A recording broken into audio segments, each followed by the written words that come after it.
ಬಳಪ ಹಿಡಿದ ಭಗವಂತ ಇರುತ್ತಾನೆ ನಮ ಸುತ್ತ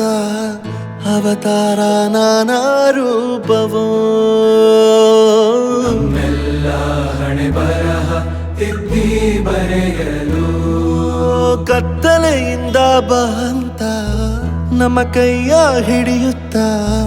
ಕರೆದೊಯ್ದ ಬೆಳಕು ತೋರಲು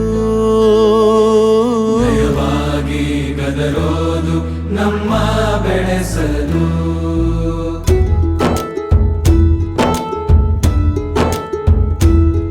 ಭಾಷೆ ಅಮೃತ ಕುಡಿಸೋ ತಾಯಾಗಿ ಭಾಷೆ ಅಮೃತ ಕುಡಿಸೋ ತಾಯಾಗಿ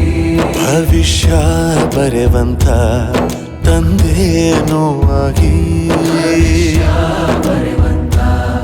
ತಂದೇನೂ ಆಗಿ ಚಂದದ ಜೀವನನ